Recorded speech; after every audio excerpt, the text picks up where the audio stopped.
So DJI have been dominating the drone space for many years. And usually when you are looking to get your first beginner drone, most of the time you're looking at getting a DJI drone.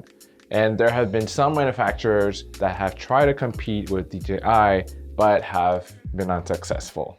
But today, if you're looking for a beginner drone that is on a budget cheaper than this one from DJI, then you might want to consider this one right here. This is the Potensic Atom, and today I'll be comparing it to the DJI Mini 3. Keep in mind that this comparison is with the DJI Mini 3, not the Pro, not the Mini 3 Pro version. That one is a lot more expensive and it has a lot more features. So this is just the base model DJI Mini 3. Before we continue, spoiler alert, this one is surprisingly good for its budget price. And it also has two features that you cannot find on the DJI Mini 3 nor the DJI Mini 3 Pro, which is quite surprising, but more on that a little bit later. Both of these drones are under 250 grams, and the laws surrounding sub 250 gram drones tend to be a little bit more lenient. So if you're looking for a beginner drone, then you're probably looking for one that is under the 250 gram mark. Both of these drones are very similar in size, with the Potensic Atom drone being a little bit smaller when it's extended out and also when it's folded. The propellers on the Mini 3 are significantly larger than the one on the Potensic Atom. I did not find that the smaller propellers on the Potensic one affected flight performance or hovering at all. Both of these drones have sensors underneath them. They have a USB-C port as well as a micro SD slot. They also have a slot for the battery at the back of the drone. Both of these cameras are a little bit similar, with the one on the DJI Mini 3 protruding out just a little bit more. The one on the Atom is a little bit more tucked in, so it's a little bit more of a slimmer form factor, if you will. In terms of looks at the front, I prefer the look on the Potensic Atom. It looks a little bit more futuristic, almost like RoboCop. Another difference in the physical body of these two drones is that on the Mini 3, you're able to attach ND filters. On the Atom, there is no way for you to attach ND filters. There are no threads here, so that's a little bit of a bummer. So you won't be able to attach any filters on this. One thing I like about the Atom though is the way that it folds. So I'm able to fold all of these, the four arms, just like this. They all fold into the body of the drone, as opposed to the DJI Mini 3 where they all fold differently. Well, the front arms and the back arms fold differently. So you first have to fold in the front arms that did not fold in, but rather they fold back. So they like that. And then these ones fold into the drone. And when you wanna get the arms out, you can't pull this one just out like that because it's gonna break. So you have to remember that this one folds this way. So just a minor inconvenience on the Mini 3. Another thing with this is that with the Mini 3, if the drone is folded, I'm not able to take out the battery. So I have to unfold the drone, at least these front two legs, and then take off the battery. I am able to take off the SD card with the drone folded, so that's a plus.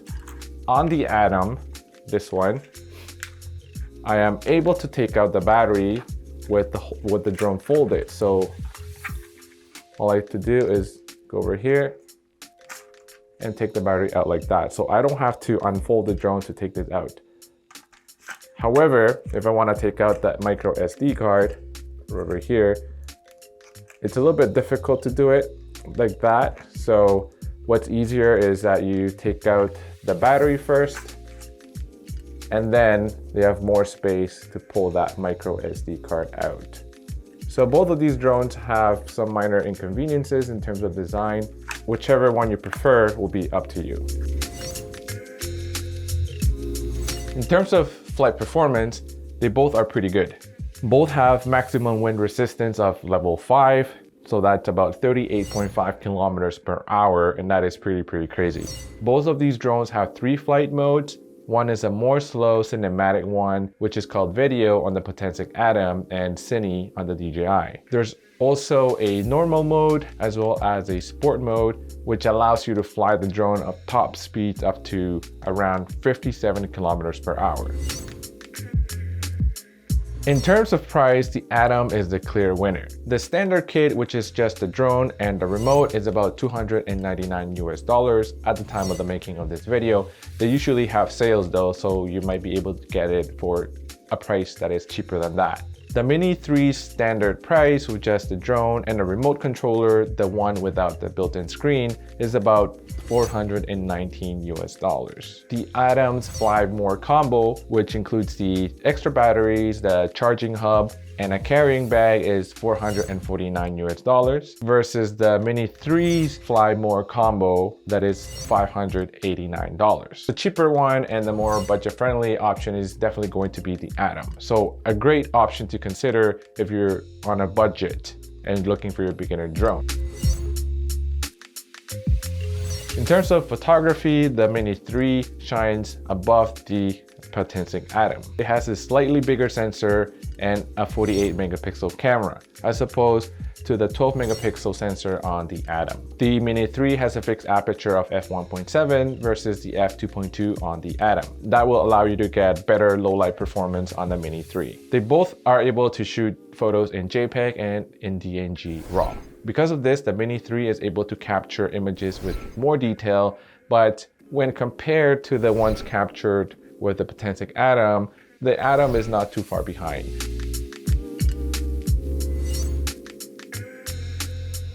Both of these drones have outstanding entry-level video quality. The quality is not going to be good enough for professional work, but good enough for most social media content, for hobbyists, and just for stuff to post online.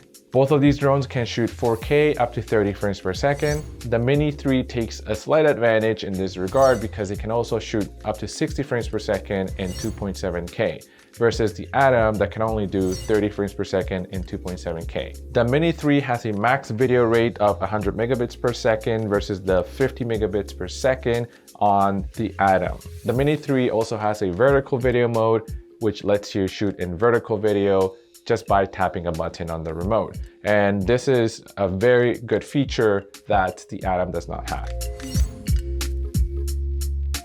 Both of these drones have very intelligent features, but the Potensic Atom has 2 features that are not in the Mini 3 nor the Mini 3 Pro. These 2 features are usually in more expensive drones, so I'm actually quite impressed that they were able to include these features on the Potensic Atom. The first one is tracking mode, and it allows you to track or orbit around your subject that you have selected on your screen. And then the drone will just automatically follow and track that subject. If you use this feature, just remember that there are no obstacle avoidance sensors on neither of these 2 drones. So if you're automatically tracking a subject, make sure you have enough clearance and that you're not gonna hit a tree or a light post or something like that. The second feature that is not available on the Mini 3 is waypoints. You're able to set different waypoints and tell the drone to fly to those specific waypoints that you have set. So this helps you automate flight, which makes it a very useful feature. So going back a little bit into obstacle avoidance, none of these 2 drones, the Mini 3 nor the Potensic Atom, have obstacle avoidance sensors. The 2 sensors at the bottom are actually to improve hovering and for positioning. Both of these drones have a return to home function where you can just tap that return to home button and then the drone will automatically come back to the spot where it took off from. They both have quick shot modes, which are automatic flight paths that are preset on the drones. They both have different names, but the functions are the same. So you have your droney, your helix, your rocket, circle, boomerang, or spiral, pull away, and all of that kind of stuff. So it's impressive that these features are available even on the Atom, even though it's a lot cheaper. In terms of battery life, the Mini 3 has a slightly better battery life at 38 minutes versus 32 on the Atom. You can get the Plus battery on the Mini 3, but that would also put your drone above the 250 gram mark. If you get the Fly More combo and get this battery hub, there's something unique about the Potensic battery hub. So on a traditional DJI one, the battery charges one at a time. On this one, you charge all 3 batteries at the same time, which is a huge amount of time savings, because instead of waiting maybe an hour and a little bit more for each of these 3 batteries to charge, now you're able to charge all 3 at the same time in an hour and a little bit more. So huge time savings. The Atom has a transmission distance in the controller of 6 kilometers, and the Mini 3 has one of 6 kilometers as well in CE standards and 10 kilometers in FCC. But to be honest, most of the time you want to fly within visual line of sight, and that is about 400 or 500 meters. So 6 kilometers is going to be plenty. With the DJI Mini 3, you're able to get the remote with either the screen or without the screen. If you get the one without the screen, you have to plug in your own phone to see where you're going. And if you get the one with the built-in screen, it's a little bit more handy and a faster experience to connect to it and all of that, but you're going to also pay more of a premium with that remote. With the Potensic, you only get the one remote where you need to plug in your phone, and there is no option currently of another remote with a built-in screen. On the Potensic remote, the way you put in your phone is not above the actual remote like in a DJI controller, but you put your screen right in between both joysticks. So it becomes a little bit more of a video game experience. To me, I did not find that I preferred one over the other, so be a matter of preference which one you like more. The joysticks on the Atom's controller were a little bit more sensitive, so if you wanted a more cinematic video, make sure you fly it in video mode, which is the slow mode to get smoother footage. So which one should you get? If you are on a budget and you want a drone that still has features that are found in more expensive drones, then the Potensic Atom might be your choice. It is a very solid drone, it is steady, it flies very well, and it has some features like tracking that are not found on the DJI Mini 3. If you're leaning towards spending a little bit more money and want a better image quality out of your drone, then you're probably looking at getting the DJI Mini 3. Regardless of which one you pick, I think for a beginner drone, you can't go wrong with either of these drones right now. I am honestly quite impressed at the Potensic Atom because it has a ton of features that I didn't expect to find in a drone of this price. And it's good to see companies like Potensic coming into the market with products that are actually usable and bring in a little bit more of a competition in the drone space to DJI. Because as we all know, having more companies compete with one another, that just means that we as a consumer can benefit more.